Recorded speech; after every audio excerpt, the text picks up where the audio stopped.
his power. The greatest trick the devil ever pulled was convincing the world he didn't exist. The Science Channel's TV series, Through the Wormhole, is hosted by the beloved actor Morgan Freeman. In the episode, Can We Eliminate Evil?, Morgan Freeman says Satan doesn't exist. He is just a symbol, implying Christianity is for the weak-minded. Morgan Freeman, like so many others, lives in the delusion of his own will, and by denying the existence of Satan, he denies his creator as well. The latter days, in part, will be distinguishable because of the rise of powers that have been suppressed or repressed over the years, but in the latter days, those powers will emerge once again. And one of our favorite verses has to do with some of the words of Jesus in Matthew 24, starting in verse 36, "But of that day and hour knoweth no man, no, not the angels of heaven, but my Father only. But as the days of Noah were, so shall also the coming of the Son of Man be." And what he's saying here is the days of Noah will be sort of transplanted into the latter-day era. And you and I both believe we're seeing that right now. Absolutely. One of the, in my opinion, we're looking at the return of the Nephilim. It's a different incursion than what happened thousands and thousands of years ago. I believe, I call it the coming great deception. And what we're going to see is, or what we are seeing, is this manifestation of orbs and craft and other phenomena, other anomalies. Meanwhile, shows like the History Channel's Ancient Aliens program is promulgating what I call the coming great deception. They're saying that E.T. created all life on this planet, that they genetically manipulated all life on this planet, that they started the world civilizations and religions, and now are coming back at this critical juncture in human history. Well, Christians in the church better wake up to what is happening, because this phenomena is real, burgeoning, and not going away.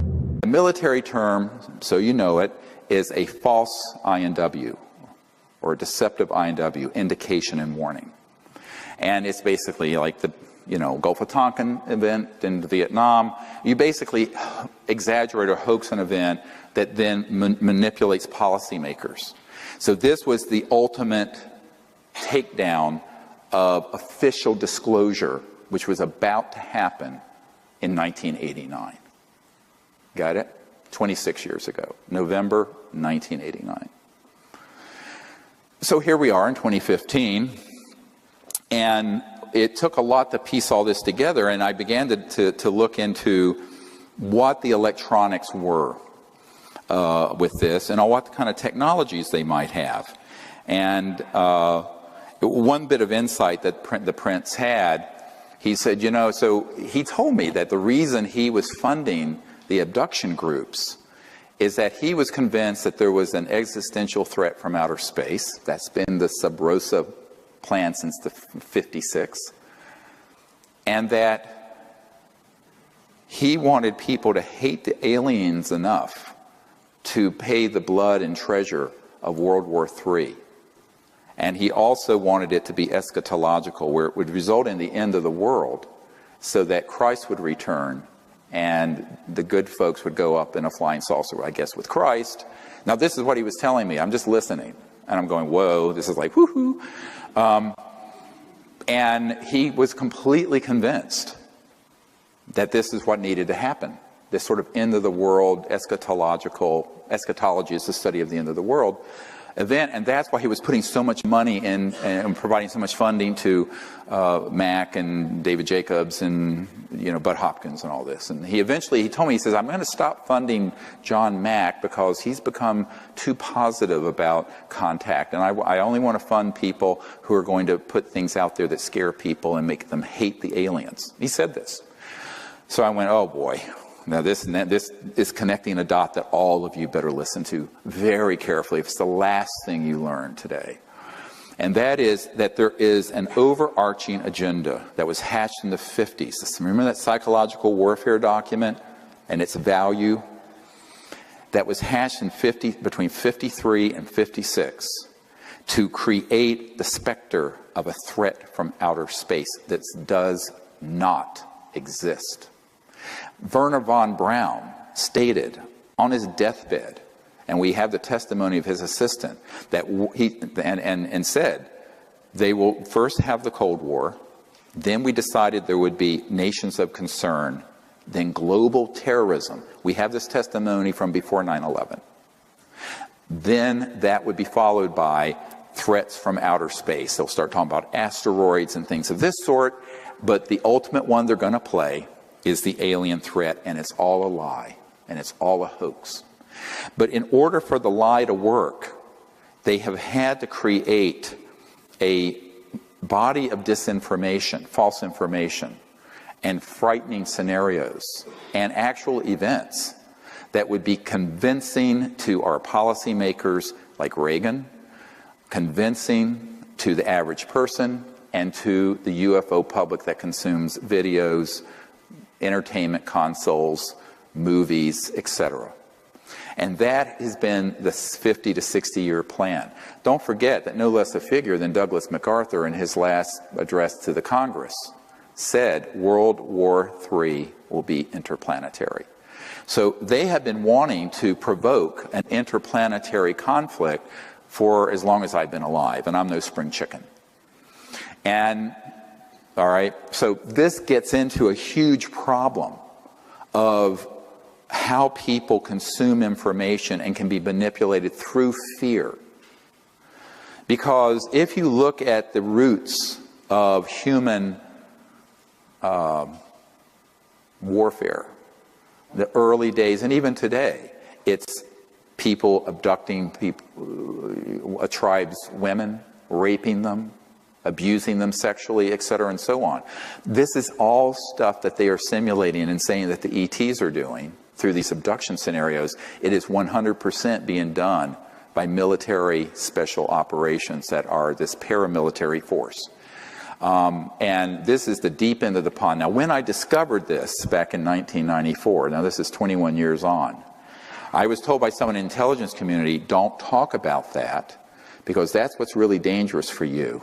And it's also what will discredit you, and it will also cause them to hate you the most, because you're defanging their whole war plan. The next big war is not terrorism, it's interstellar.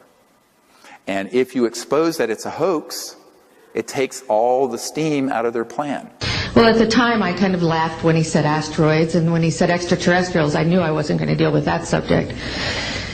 And now we hear in the news just today, this week, that they've slid in another enemy. Only this time we're going to protect our satellites. In other words, we have to have some reason to spend these trillions, to waste these dollars on a space-based weapon system, and they're all lies. And I will testify before the Congress under oath about everything I have said and more. Thank you. The intensity with which he said that made me realize that he knew something that he was too afraid to mention. He was too afraid to talk about it. He would not tell me the details. I'm not sure that I would have absorbed them if he had told me the details or even believed him in 1974. But there was no question that that man knew, and had a need to know, I found out later. There's no doubt in my mind that Wernher von Braun knew about the extraterrestrial issue. Demonic. I think all of the evidence indicates this.